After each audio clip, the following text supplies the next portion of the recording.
पाकिस्तान तहरीक इंसाफ को बैन करने की बातें हो रही हैं। मैं वाज़े तौर पे ये बात करना चाहता हूं, किसी का बाप भी पाकिस्तान तहरीक इंसाफ को नहीं बैन कर सकता। हम लोग पाकिस्तान की सबसे बड़ी सियासी पार्टी है। 3 करोड़ लोगों ने हमें वोट दिया है। पाकिस्तान तहरीक इंसाफ 70% पाकिस्तानियों की तर्जुमान जमात है। ये जो कर रहे हैं ये बंदूक के तौर पर कर रहे हैं, ये बदमाशी के तौर पर कर रहे हैं, इसके पास कोई कानूनी जवाब नहीं है।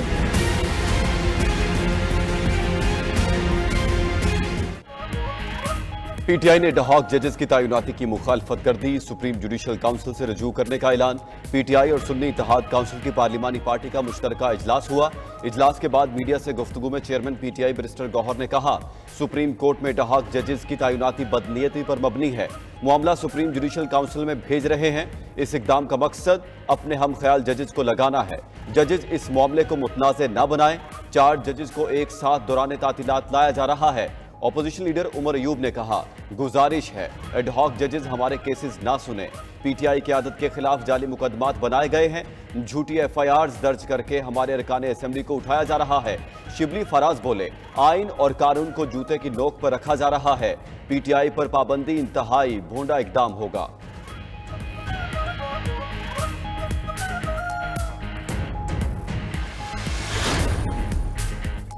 अपोजिशन लीडर कौमी असेंबली उमर अयूब और opposition leader senate Shibli Faraz का जुडिशल कमीशन को खत लिखने का फैसला। खत में जुडिशल कमीशन से एडहॉक जजेस की तकर्री पर मुखालिफत से बाकायदा आगाह किया जाएगा।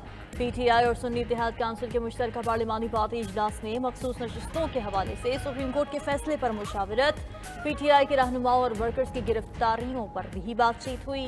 इजलास में बैरिस्टर गौहर, उमर अयूब, शिबली फराज की शिरकत, साहबजादा हामिद रजा, जरताज गुल, असद कैसर भी शरीक हुए। अली मोहम्मद खान, आतिफ खान, शानदाना गुलजार और दीगर रहनुमाओं ने भी शिरकत की।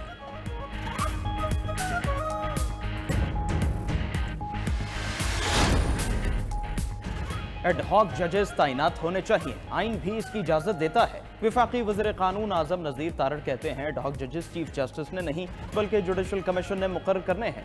जुडिशल सिस्टम की इस्लाहात के लिए आइनी तरमीम के हक में हूँ। वज़ीर आज़म के मुशीर सियासी उमूर राना सनाउल्लाह का कहना है, हुकूमत ने पीटीआई पर पाबंदी का भी इरादा जाहिर किया है, इस पर आइनी तरीके से अमल किया जाएगा। हुकूमत आर्टिकल 17 के तहत किसी भी पार्टी पर पाबंदी के लिए डिक्लेरेशन दे सकती है। काबीना की मंजूरी के बाद डिक्लेरेशन 15 दिन में सुप्रीम कोर्ट में पेश किया जाता है।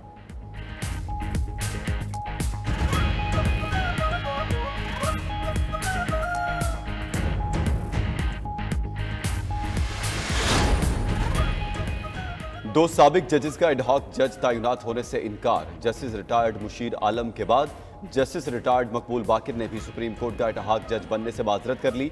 92 न्यूज़ से गुफ्तगू में जस्टिस रिटायर्ड मकबूल बाकिर ने कहा, एडहॉक जजेस लगाने का इकदाम आइन और कानून के मुताबिक है। चीफ जस्टिस काजी फायज ईसा ने नेक नियति के साथ ये कदम उठाया। ज़ाती मामलात और मसरूफियात की वजह से माजरत कर रहा हूँ। जस्टिस रिटायर्ड सरदार तारिक मसूद और जस्टिस रिटायर्ड मजहर आलम मियाँ खेल ने सुप्रीम कोर्ट में बतौर एडहॉक जज तैनाती पर रजामंदी जाहिर कर दी है।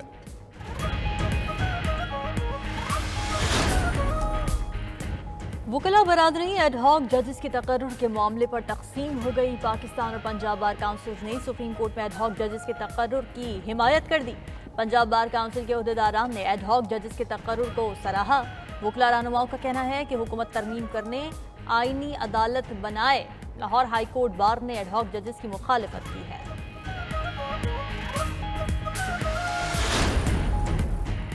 मखसूस नशिस्तों के फैसले पर इलेक्शन कमीशन का इजलास बिला नतीजा खत्म। लॉविंग ने इजलास के शुरा को सुप्रीम कोर्ट के फैसले पर ब्रीफिंग दी। लॉविंग ने कहा, इलेक्शन कमीशन सुप्रीम कोर्ट फैसले के खिलाफ नजरसानी अपील का हक रखता है। सुप्रीम कोर्ट के फैसले में 2 हलफनामों से मुतालिक अबहाम मौजूद हैं। एक रुकन के 2 हलफनामों से मुतालिक अबहाम दूर करने के लिए जजेस से इन चैम्बर रुजू किया जा सकता है।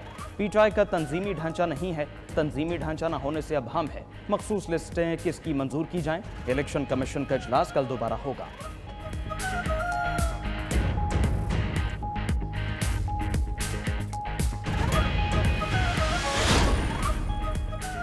मखसूस नशिस्तों के हवाले से पीटीआई की खुसूसी कमेटी तश्कील। कमेटी में जरताज गुल, सिमाबिया ताहिर और कमल शोजब शामिल।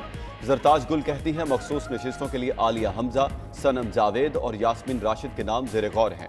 कमेटी के नामों की हतमी मंजूरी चेयरमैन पीटीआई देंगे। दूसरी तरफ पार्लियामेंट में मखसूस नशिस्तों पर हल्फ लेने वाले अरकान का सुप्रीम कोर्ट जाने का फैसला। अदालती फैसले पर नजरसानी के लिए अदालत में अलग अलग दरखास्तें दायर की जाएंगी। अरकान का कहना है उनको सुने बगैर उनके खिलाफ फैसला दिया गया।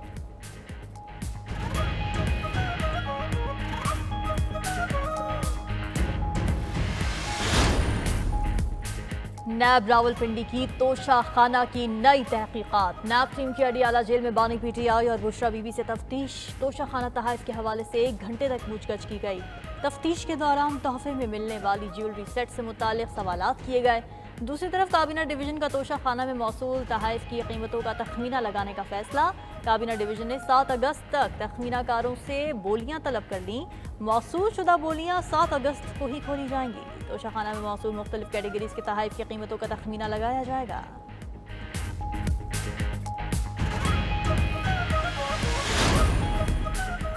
£190 मिलियन स्कैंडल में साबिक प्रिंसिपल सेक्रेटरी आजम खान का रिकॉर्ड करवाया गया बयान सामने आ गया। आजम खान ने अपने बयान में कहा 190 मिलियन पाउंड से मुतालिक मामले को काबीना में पेश किया गया था। शहजाद अकबर ने बानी पीटीआई के नोट को काबीना में पेश करने का कहा था।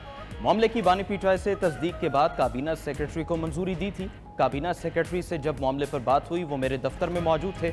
मैंने इस मामले पर काबीना में शिरकत नहीं की थी। मैं अगस्त 2018 से अप्रैल 2022 तक प्रिंसिपल सेक्रेटरी के तौर पर तैनात रहा।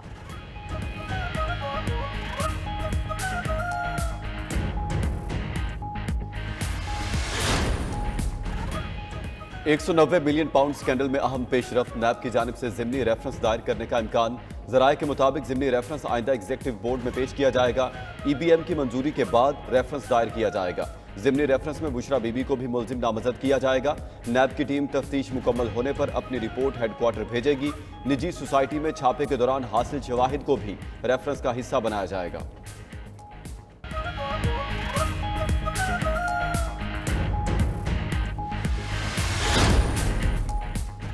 बानी पीटीआई ने 12 मुकदमात में जिस्मानी रिमांड देने का फैसला लाहौर हाई कोर्ट में चैलेंज कर दिया। इंसदाद दहशतगर्दी अदालत के फैसले के खिलाफ 12 दरखास्तें दायर की। लाहौर हाई कोर्ट ने 9 मई के 3 मुकदमात पर बानी पीटीआई की अपीलें समाअत के लिए मुकर्रर कर दी। 2 रुकनी बेंच 22 जुलाई को अबूरी जमानत खारिज करने के खिलाफ अपीलों पर समाअत करेगा।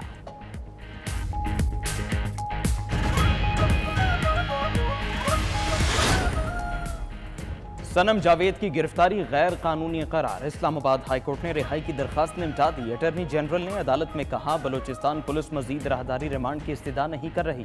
सनम जावेद की मजीद किसी मुकदमे में गिरफ्तारी मतलूब नहीं, वो जहां चाहें जा सकती हैं। जज ने कहा इंटरनेट पर देखा सनम जावेद बहुत नामुनासिब अल्फाज इस्तेमाल करती हैं। अदालत के इस्तिफसार पर वकील ने सनम जावेद की जानिब से आइंदा नामुनासिब अल्फाज इस्तेमाल न करने की यकीन दहानी करा दी।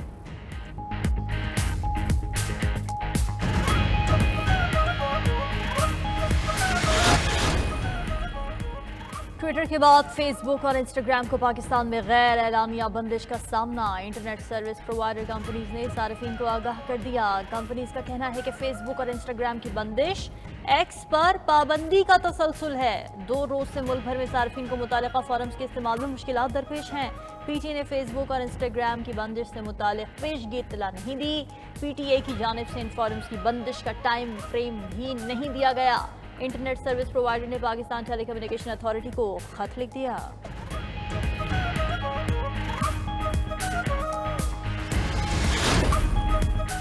मुल्क में बादलों की एक और एंट्री। कुछ देर के लिए बरसे फिर वापस लौट गए। पंजाब, खैबर पख्तूनख्वा और कश्मीर में कहीं हल्की कहीं तेज बारिश। शेखुपुरा में भी तेज बारिश से नशेबी इलाके ज़ेरे-आब। 1.5 घंटे की बारिश से गुजरात में भी सड़कें डूब गईं। छत गिरने से 2 बच्चे जाँ भाग। पिशावर, लकी मरवत, 4 सदा, समाहानी, भिम्बर में भी बादल बरसे। गर्मी का जोर टूटा। हब्स में भी कमी आ गई। PDMA की इतवार तक बारिशों की पेशगोई। उधर बलोचिस्तान के धनासब नाला में तुकयानी, हिफाजती दीवार को नुकसान। लैंडस्लाइडिंग के बायस कोयटा टू डेरा इस्माइल खान कौमी शाहराह बंद। गाड़ियों की कतारें लग गईं।